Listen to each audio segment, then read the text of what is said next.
கிறிஸ்துவுக்குள் பிரியமானவர்களே, இந்த நாளிலும் பழங்கால வழக்கப்படி போர்வையை விரிப்பது என்றால் என்ன என்பதை குறித்து நாம் பார்க்க போகிறோம்.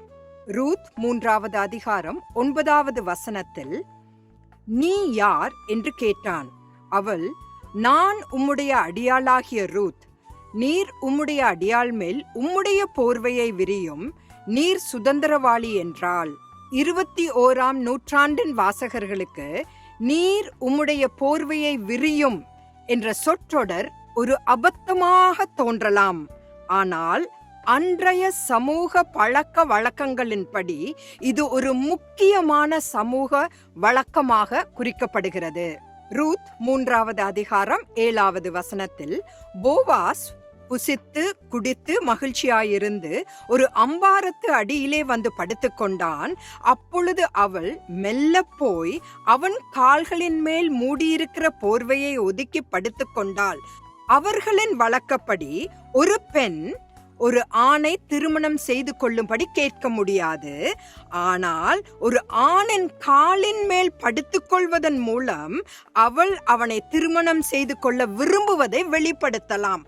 அந்த வேண்டுகோளை அந்த மனிதன் ஏற்றுக்கொண்டால் அவன் தன் போர்வையை விரிக்க அல்லது அவளை தன்னுடைய பாதுகாப்பின் கீழ் எடுத்துக்கொள்ள ஒப்புக்கொள்வான். எனவே போர்வையை விரித்தல் என்பதற்கு திருமணத்தின் முன்மொழியை ஏற்றுக்கொண்டு அந்த ஆண் அப்பெண்ணுக்கு தஞ்சமும் பாதுகாப்பும் வழங்க முடிவு செய்திருக்கிறான் என்பதே அதன் அர்த்தமாகும். இந்த வழக்கத்தை பற்றிய குறிப்பு எசேக்கியேல் 16வது அதிகாரத்தில் 8வது வசனத்தில் நாம் காணலாம். அங்கு, நான் உன் அருகே கடந்து போன போது உன்னை பார்த்தேன், இதோ உன் காலம் பருவ காலமாயிருந்தது.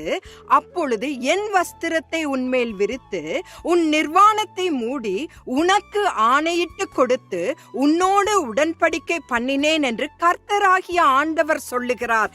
தேவன் தன்னுடைய பிள்ளைகள் மேல் தன்னுடைய போர்வையை விரிக்க அவர் மனதாயிருக்கிறார். தேவன் வெகு சீக்கிரத்தில் வரப்போகிறார். மணவாளன் வருகிற நேரத்தில் மணவாட்டியாகிய நாம் ஆயத்தமாயிருக்கிறோமா? ஒரு விசை சிந்திப்போம். தேவன் உங்களை நடத்துவாராக.